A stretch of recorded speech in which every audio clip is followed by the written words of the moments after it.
ब्रेकनंतर तुमचं पुन्हा एकदा स्वागत. तुम्ही पाहताय महाराष्ट्र अनलिमिटेड आणि ब्रेकनंतरची ही बातमी म्हणजे बॉलिवूड अभिनेता शाहरुख खान सध्या चर्चेत आहे. शाहरुखला पठाण सिनेमा दरम्यान मिळालेल्या धमक्यांच्या पार्श्वभूमीवर महाराष्ट्र सरकारनं त्याच्या सुरक्षेत वाढ केली आहे. शाहरुख खानला सरकारनं वाय+ स्कॉट सुरक्षा देऊ केली आहे.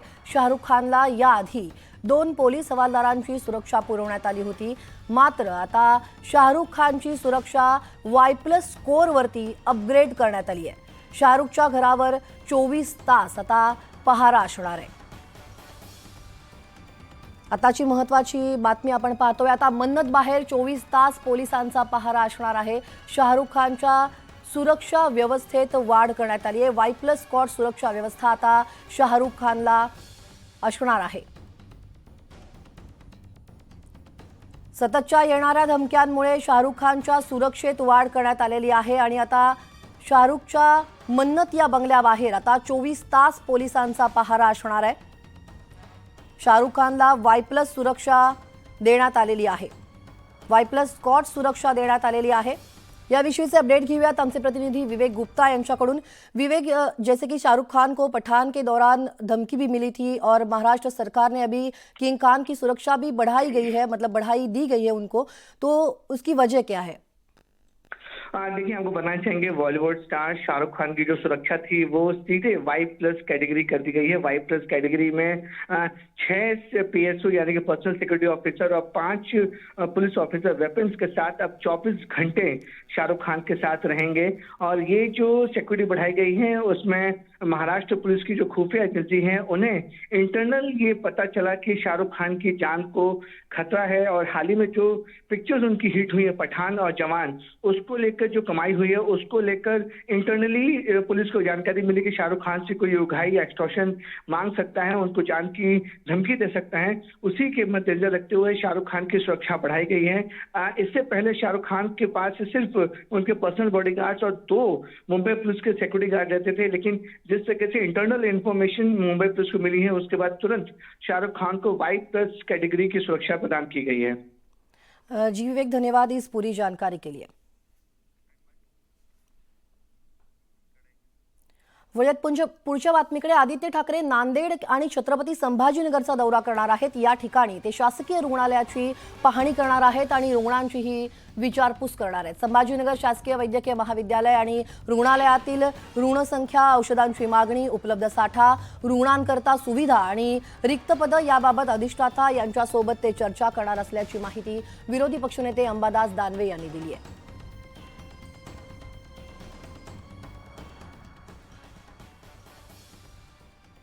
वळूयात पुढच्या बातमीकडे. मुंबई विद्यापीठाच्या सिनेट निवडणुकीचं भवितव्य ठरवणारी महत्त्वाची सुनावणी उच्च न्यायालयात होणार आहे आणि दरम्यान मुंबई विद्यापीठाकडून प्रतिज्ञापत्र सादर करण्यात आलंय. तर राज्य सरकारनं प्रतिज्ञापत्र सादर करण्यासाठी वेळ मागितली होती. सरकारची विनंती मान्य करत न्यायालयानं आज सुनावणी निश्चित केलेली आहे. अंतिम सुनावणीत न्यायालय सिनेट निवडणुकीबाबत महत्त्वपूर्ण निर्देश देणार आहे.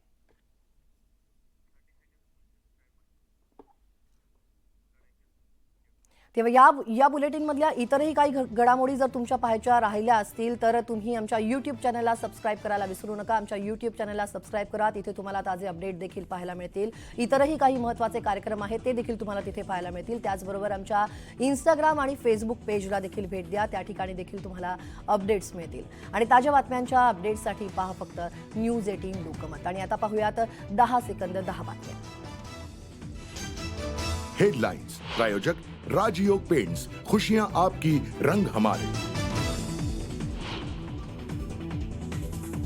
राष्ट्रवादी पक्ष आणि चिन्हांबाबत आज पुन्हा एकदा सुनावणी. केंद्रीय निवडणूक आयोगात होणाऱ्या सुनावणीकडे लक्ष.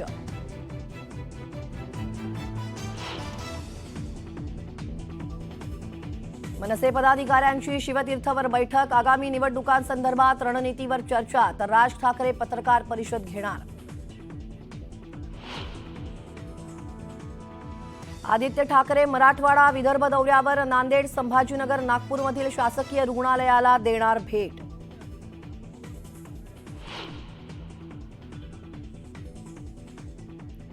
अमरावती, चिखलदरा, अकोल्यात बाल मृत्यूचं प्रमाण वाढलं. 2022-23 वर्षात 92 बालकांचा मृत्यू. माहिती अधिकारातून वास्तव समोर. राज्यातील 24 जिल्ह्यात अपेक्षित पाऊस न झाल्यानं अन्नधान्य टंचाईचं सावट. खरीपातील शेतमालाच्या उत्पन्नात मोठ्या तुटीची शक्यता.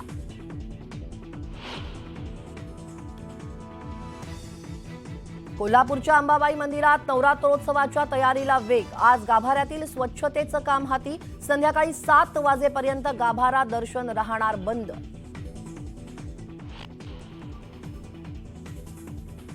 अंबाबाई मंदिरात नवरात्रोत्सवाची तयारी अंतिम टप्प्यात. कोल्हापूरच्या अंबाबाईच्या खास दागिन्यांचीही स्वच्छता.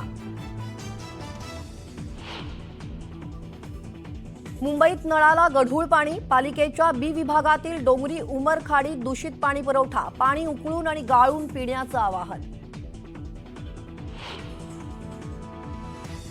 कल्याणमध्ये उद्या पाणी पुरवठा बंद राहणार. जलवाहिन्यांच्या देखभाल आणि दुरुस्तीचं काम हाती. पाणी जपून वापरण्याचं आवाहन. गोरेगावातील आग दुर्घटनेची अतिरिक्त आयुक्तांमार्फत चौकशी होणार. समिती आठवड्याभरात पालिका आयुक्तांना अहवाल सादर करणार.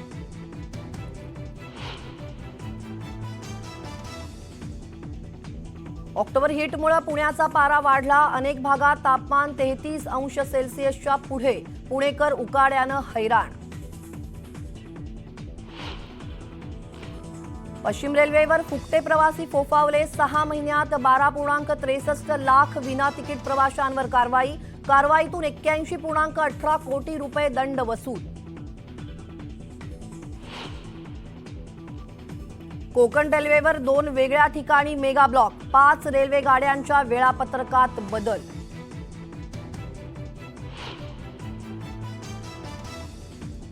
इस्रोवर रोज 100 सायबर हल्ले. रॉकेटमध्ये वापरलेले चिपचे सॉफ्टवेअर चोरण्याचा प्रयत्न. इस्रोचे प्रमुख एस सोमनाथ यांची माहिती.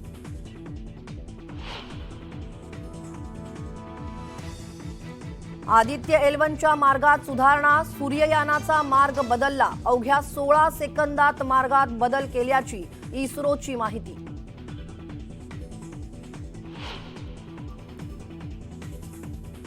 इस्रायल आणि हमासमध्ये युद्धाचा भडका. हमासनं केलेल्या हल्ल्यात 700 इस्रायलींचा मृत्यू झाल्याची माहिती. हजारो नागरिक जखमी झाल्याची भीती. आणि विश्वचषकाच्या पहिल्या मॅचमध्ये भारताची विजयी सलामी. भारताचा ऑस्ट्रेलियावर 6 विकेट्सनं दमदार विजय. विराट कोहली आणि के.एल. राहुलची शानदार खेळी.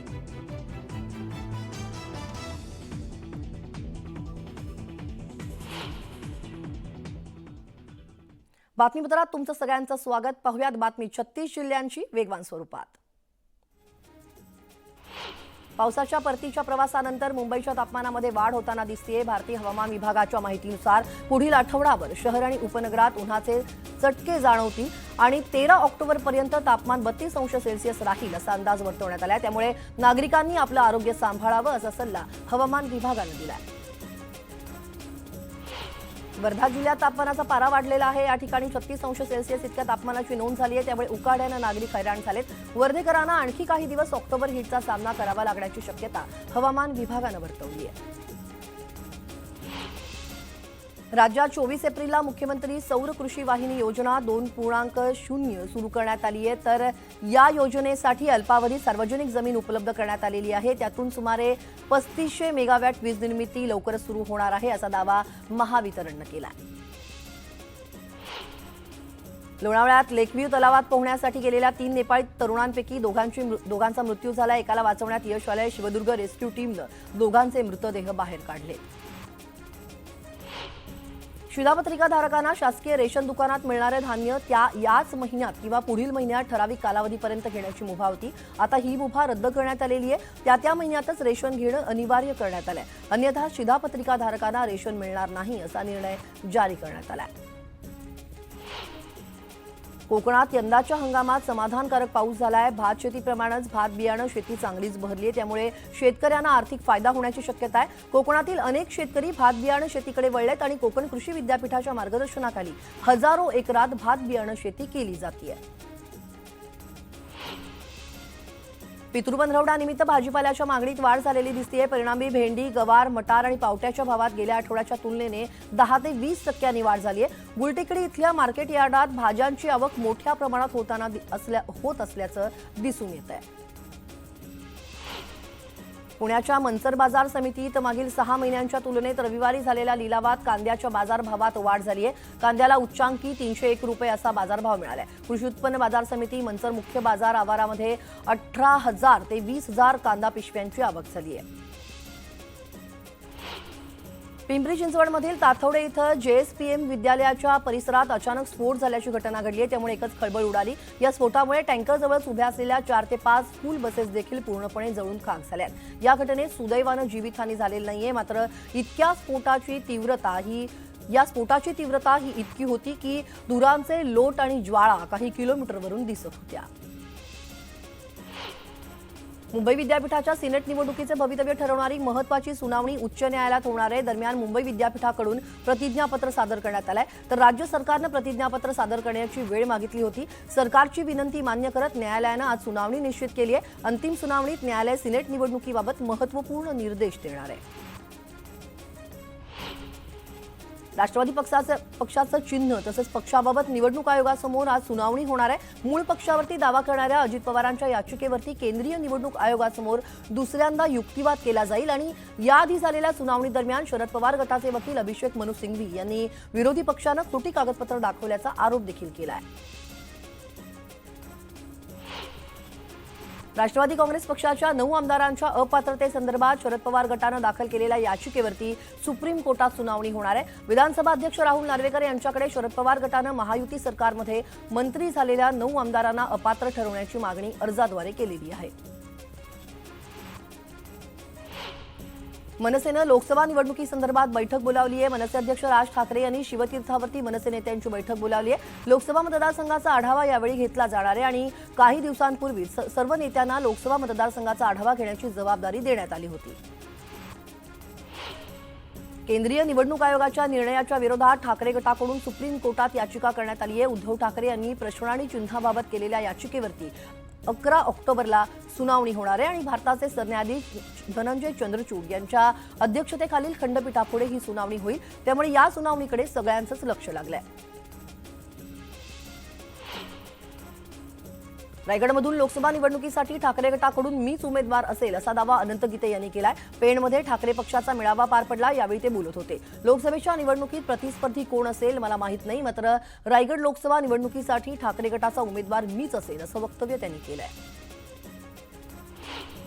शरद पवार गटाच्या महिला प्रदेशाध्यक्षा रोहिणी खडसे यांनी मुक्ताईनगर विधानसभा निवडणूक लढवण्याबाबत संकेत दिले. निवडणूक लढवण्यासाठी 4 वर्षांपासून मुक्ताईनगर विधानसभा मतदारसंघात कामं केल्याचं रोहिणी खडसे यांनी सांगितलं.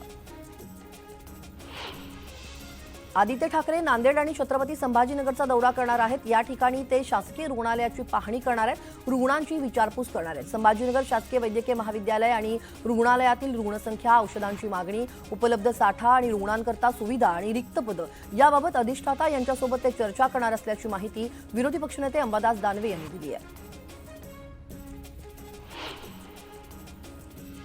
आणि ब्रेकिंग बातमी, 5 राज्यांच्या निवडणुका जाहीर होणार आहेत. दुपारी 12 वाजता निवडणूक आयोगाची पत्रकार परिषद होणार आहे. राजस्थान, छत्तीसगड, तेलंगणा, मध्य प्रदेश, मिझोराम या 5 राज्यांमध्ये 1 ते 2 टप्प्यात मतदान होण्याची शक्यता आहे. आताची महत्त्वाची बातमी आपण पाहतोय. दुपारी 12 वाजता आयोगाची पत्रकार परिषद होणार आहे आणि यामध्ये 5 राज्यांच्या निवडणुका जाहीर होणार आहेत.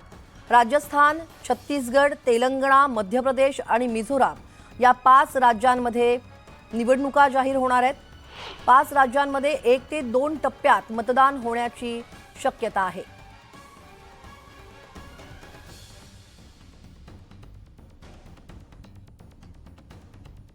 आणि आता उर्वरित घडामोडी पाहूयात वेगवान स्वरूपात. ऊसतोड मजूर, मुकादम आणि वाहतूक संघटना यांनी संप पुकारलेला आहे. वेतनवाढ करण्याची मागणी त्यांनी केली आहे. मागण्यांची सरकारकडून पूर्तता होईपर्यंत संप सुरूच ठेवण्याचा निर्धार करण्यात आला. या संदर्भात आमदार मोनिका राजळे यांच्या व्हाईट हाऊस संपर्क कार्यालयात झालेल्या बैठकीमध्ये राजळे यांनी सुद्धा या संपाला सहमती दर्शवली आणि पाठिंबा जाहीर केलाय. राज्यात 36 पैकी 24 जिल्ह्यात अपेक्षित मोसमी पाऊस झाला नसल्यानं तिथं खरीप हंगामासाठी प्रतिकूल परिस्थिती आहे। या जिल्ह्यातील 890 मंडळात खरीपातील पिकांचं उत्पादन 50% कमी राहणार असल्यानं शेतीमालाच्या उत्पादनात मोठी तूट येण्याचा अंदाज व्यक्त केला जातोय। असं झाल्यास आगामी वर्षभरात अन्नधान्याची टंचाई जाणवण्याची भीती आहे। शहापूर तालुक्यात सर्वत्र धुक्याची चादर पसरल्याचं पाहायला मिळत आहे। पहाटे या धुक्याचा आनंद घेण्यासाठी अनेक नागरिक घराबाहेर पडले होते, तर या दाट धुक्याची वाट काढताना वाहन चालकांना देखील मोठी कसरत करावी लागते। पुणे शहरासह जिल्ह्यात पावसानं विश्रांती घेतली आहे। उन्हाचा चटका वाढू लागलाय। मान्सूननं एक्झिट घेताच पुणे जिल्ह्यातील कमाल तापमानाच्या पाऱ्यानं तिशी ओलांडलेली आहे। शहरात विविध भागांमध्ये 33°C एवढ्या कमाल तापमानाची नोंद केली गेली आहे। ऑक्टोबर हीट चांगली जाणवू लागली आहे आणि दुपारनंतर पुणेकरांना उकाड्याचा त्रास सहन करावा लागतोय। मुंबईला पाणीपुरवठा करणाऱ्या 7 तलावात पावसाळ्यामुळे गढूळ पाण्याचं प्रमाण वाढलंय। यावरती शुद्धीकरण प्रक्रिया केल्यानंतरही शहरात साठवल्या जाणाऱ्या 32 सेवा जलाशयांमध्ये काही प्रमाणात गढूळ पाणी आढळून आलंय। दरम्यान मुंबईकरांनी पाणी उकळून प्या, गाळून प्या असं आवाहन मुंबई महापालिकेनं केलंय। कल्याण पूर्व भागात मंगळवारी पाणीपुरवठा बंद राहणार आहे। जलशुद्धीकरण केंद्राच्या मुख्य जलवाहिन्या तसंच वितरण जलवाहिनीच्या देखभाल दुरुस्तीचं काम हाती घेण्यात येणार आहे। त्यामुळे मंगळवारी सकाळी 9 ते सायंकाळी 6 वाजेपर्यंत पाणीपुरवठा बंद राहणार आहे। नागरिकांनी सहकार्य करण्याचं आवाहन कल्याण डोंबिवली महापालिका प्रशासनानं केलंय। मुंबई मेट्रो रेल कॉर्पोरेशननं रात्री भुयारी मेट्रो 3ची यशस्वी चाचणी पूर्ण केली आहे। विद्यानगरी, MIDC आणि पुन्हा सिप्स दरम्यान ही भुयारी मेट्रो धावली आहे। तब्बल 17 किलोमीटरची धाव गाडीनं यशस्वीरित्या पूर्ण केली आहे आणि MMRCLने समाधान देखील व्यक्त केलं आहे। गोरेगाव पश्चिमेतील उन्नतनगर येथील जय भवानी इमारतीत लागलेल्या भीषण आगीची चौकशी करण्यासाठी मुंबई महापालिकेच्या अतिरिक्त आयुक्तांच्या अध्यक्षतेखाली 8 जणांची समिती स्थापन करण्यात आली आहे। ही समिती आठवड्याभरात आपला अहवाल पालिका आयुक्तांना सादर करणार आहे। भुसावळ रेल्वे स्टेशनवरून बऱ्हाणपूर खांडवाला जाण्यासाठी वाढीव 4 गाड्या सोडण्यात येणार आहेत। प्रवाशांची होणारी गर्दी आणि सुपरफास्ट गाड्यांना थांब्याची मागणी लक्षात घेता रेल्वे मंत्रालयानं हा निर्णय घेतलाय। भुसावळ विभागातील प्रवाशांना याचा लाभ होईल। ओला उबर चालकानं भाडं नाकारल्यास किंवा 20 मिनिटांपेक्षा जास्त विलंब झाल्यास त्याला 50 ते 75 रुपयांचा दंड लागणार आहे। ती रक्कम संबंधित प्रवाशाला मिळणार आहे आणि त्याबाबतचं धोरण मसुदा परिवहन विभागानं नेमलेल्या समितीनं तयार केलेलं आहे। धोरण मसुदा समितीची उद्या बैठक होणार आहे आणि त्यामध्ये मसुद्यावरती शिक्कामोर्तब होण्याची शक्यता आहे। भारतीय रेल्वेच्या विविध विभागांमध्ये ब्लॉक घेऊन पायाभूत विकास कामं करण्यात येत आहेत। कोकण रेल्वेवरती 2 वेगवेगळ्या ठिकाणी रेल्वे मार्ग आणि इतर पायाभूत सुविधांच्या देखभालीसाठी मेगा ब्लॉक घेण्यात येणार आहे। ब्लॉक काळात कोकण रेल्वेवरील 5 रेल्वे गाड्यांच्या वेळापत्रकात बदल करण्यात येणार आहे। त्यामुळे प्रवाशांना प्रवासासाठी अधिक वेळ लागणार आहे।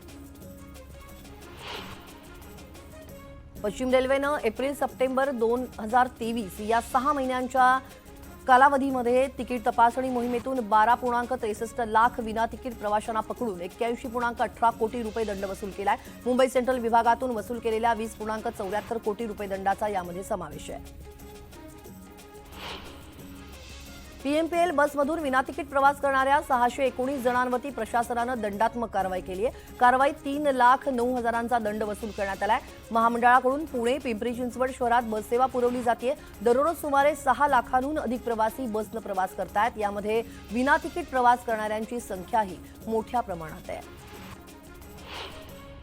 पुणे रेल्वेकडून विनातिकीट प्रवास करणाऱ्या प्रवाशांवर कारवाई करण्याची मोहीम सुरू आहे। पुणे विभागातील तिकीट तपासणी पथकांनी सप्टेंबर महिन्यात विनातिकीट प्रवास करणाऱ्या 17,622 प्रवाशांना पकडलाय। त्यांच्याकडून 1,42 लाख रुपयांचा दंड वसूल करण्यात आलाय। पिंपरी चिंचवड महापालिकेच्या कर संकलन आणि कर आकारणी विभागाच्या वतीनं थकबाकीदारांच्या मालमत्ता जप्त करण्यास सुरुवात करण्यात आली आहे। वारंवार थकीत कर भरण्याचं आवाहन करूनही कर भरण्याकडे दुर्लक्ष करणाऱ्या 68 जणांच्या मालमत्ता जप्त करण्यात आल्या। त्यामुळे आता मालमत्ताधारकांचे धाबे दणाणलेले आहेत। जप्ती पथक दारात जाताच 62 जणांनी तत्काळ धनादेश अथवा रोख पैसे देखील भरलेत। करवीर निवासिनी अंबाबाई देवीचा नवरात्र उत्सव मोठ्या भक्तिभावानं साजरा होत असतो आणि याच पार्श्वभूमीवर अंबाबाई मंदिर परिसरात स्वच्छतेला सुरुवात झाली आहे। आज अंबाबाई देवीच्या गाभाऱ्याची स्वच्छता होणार असल्यामुळे गाभाऱ्यातील दर्शन बंद राहणार आहे। त्यामुळे उत्सव मूर्तीचं दर्शन भाविकांना घ्यावं लागणार आहे। संध्याकाळी 7 पर्यंत हे दर्शन बंद राहणार असल्याचं देवस्थान समितीनं सांगितलंय।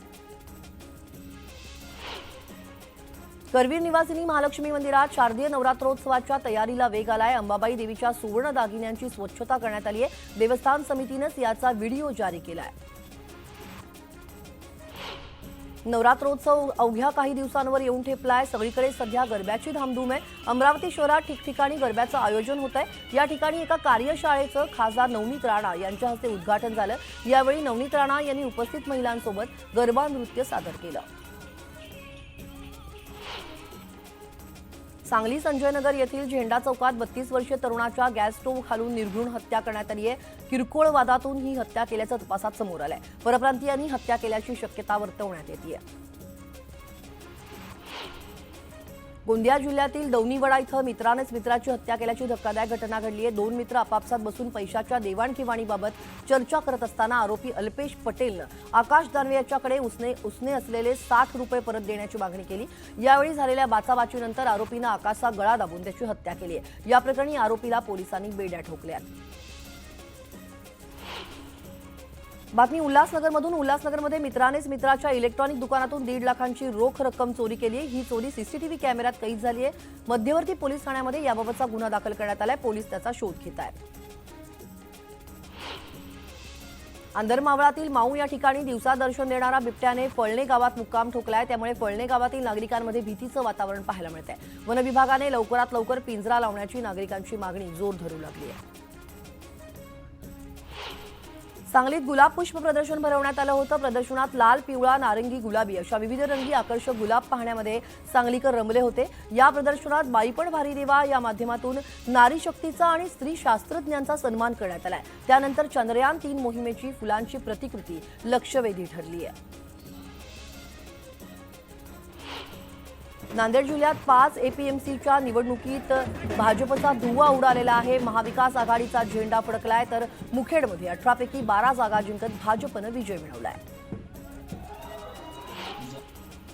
नांदेडच्या लोहा एपीएमसीत भाजप खासदार प्रताप पाटील चिखलीकर यांच्यावरती त्यांचे दाजी आमदार श्याम सुंदर शिंदे भारी पडलेत। 18 जागांपैकी 16 जागांवरती शिंदेंच्या नेतृत्वातील पॅनलनं विजय मिळवला। चिखलीकरांना हा मोठा धक्का मानला जातोय। डोंबिवलीत ठाकरे गटातील कार्यकर्त्यांकडून मूकमोर्चा काढण्यात आला। होऊ द्या चर्चा कार्यक्रमाची परवानगी रद्द केल्यानं मूकमोर्चा काढून निषेध नोंदवण्यात आला। सैन्य दलातील जवानांप्रमाणेच पॅरामिलिटरीच्या जवानांनाही शासकीय सेवा सुविधा लागू करण्याची मागणी होतीये। जळगावमध्ये अखिल भारतीय सेवानिवृत्त पॅरामिलिटरी जवान असोसिएशनची बैठक झाली आणि या बैठकीमध्ये विविध मागण्यांसाठी आंदोलन करण्याचा निर्णय घेण्यात आला। छत्रपती संभाजीनगरमध्ये मनोज जरांगेंची सभा होतीये। या सभेला समता परिषदेकडून विरोध करण्यात आलाय। दरम्यान मराठा समाजाकडून जरांगेंच्या सुरक्षेत वाढ करण्याची मागणी करण्यात येते। मनोज जरांगे शिर्डीत साई दरबारी नतमस्तक झाले। दुष्काळात होरपळलेल्या बळीराजाला मदत आणि आरक्षण देण्याची सुबुद्धी सरकारला द्या अशी प्रार्थना जरांगेंनी केली आहे। मनोज जरांगेंनी नगरच्या राहता शहराला भेट दिली। यावेळी त्यांचं जंगी स्वागत करण्यात आलं। दरम्यान जरांगेंनी मराठा बांधवांशीही संवाद साधला। विरारमध्ये पाण्यासाठी जनाक्रोश मोर्चा काढण्यात आलाय। गेल्या काही वर्षांपासून वसई विरार नालासोपारा परिसरात अनियमित पाणी पुरवठा होतोय आणि त्याविरोधात नागरिक रस्त्यावर उतरले होते। छत्रपती संभाजीनगरमध्ये शहरातील मूलभूत सुविधांच्या मागणीसाठी नागरिकांकडून रास्ता रोको करण्यात आला। वारंवार तक्रारी करूनही लोकप्रतिनिधी आणि अधिकाऱ्यांकडून दुर्लक्ष केलं जात असल्याचा आरोप नागरिकांकडून करण्यात आलाय। या सगळ्या घडामोडींसह या बुलेटिनमध्ये वेळ झाली एका छोट्याशा ब्रेकची। ब्रेकनंतर अगदी लगेच परत येतोय। कुठेही जाऊ नका, पहा फक्त न्यूज 18 लोकमत।